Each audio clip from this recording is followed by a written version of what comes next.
Well, my name is Jessica Smith with This Old Farm in Colfax, Indiana, or outside of Colfax, Indiana.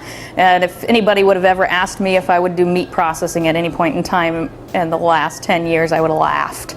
I started as a vegetarian, and meat processing was not something I thought was in my future. However, we had a small farm operation, and I wanted to see that farm operation grow, and had problems with processing. And as we got involved in researching the processing industry throughout America, realized that there were real challenges in that processing industry. What's it important to know about the meat processing for farmers? I think in the situation, if you're just getting into this, it's important to understand the process, what it goes through. I think it's important to go to your meat processor, somebody that you're going to have, that you're going to use for your facilities, to talk to them and understand what they have to go through, what they really desire for a finished animal, what they would like to have.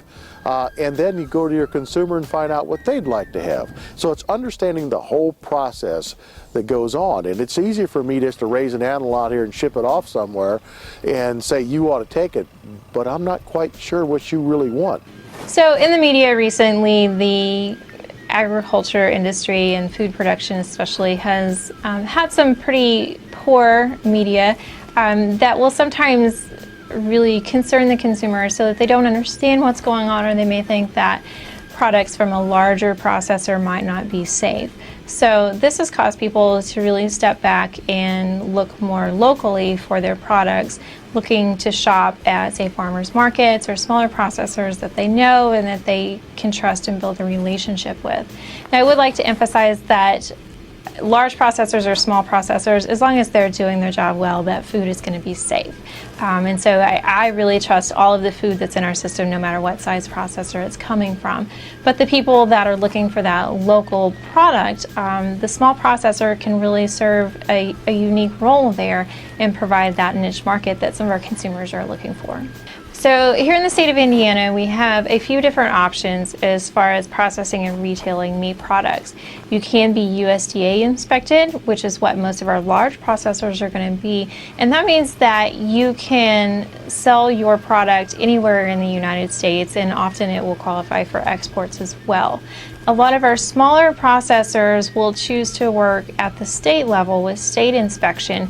What this means is that you have Indiana Board of Animal Health inspector, and it's a little bit more relaxed, a little bit more flexible as far as schedules when the inspector can come to your facility. Still the same quality of safety and the same level of inspection, but a little bit more flexibility. The challenge with that, though, is that then you are restricted to selling your products only within the state of Indiana.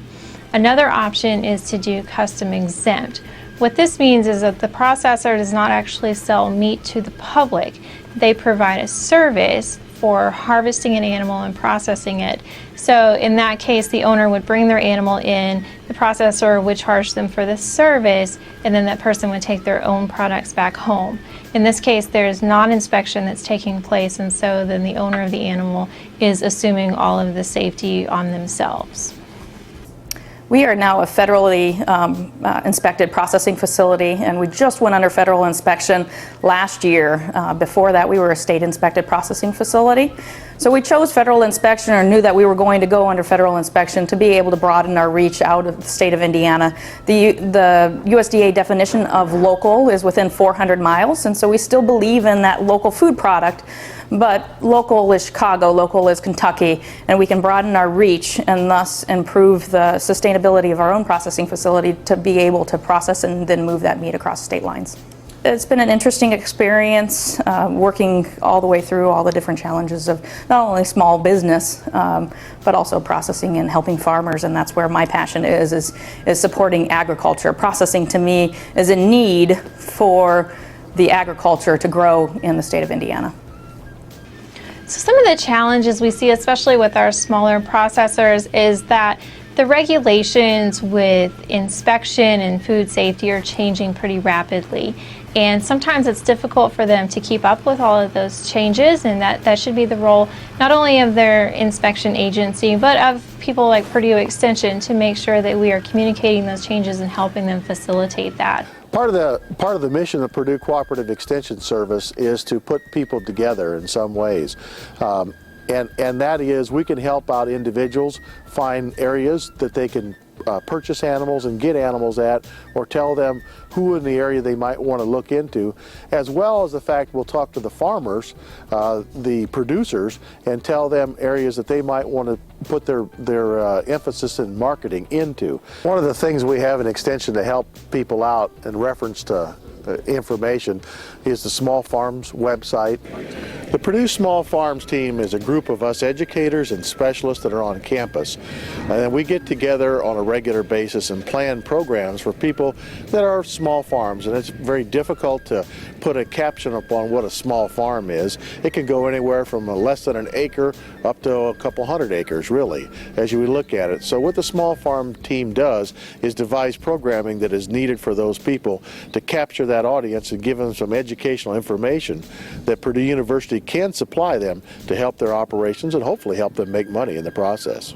Well, really, our farm is just one small picture of what we hope to see, which is livestock back out on the ground. The consolidation of American food system has happened across the nation, and we understand that side of life as well. However, we want to maintain and grow the ability for folks to go ahead and farm and for the family farm to succeed.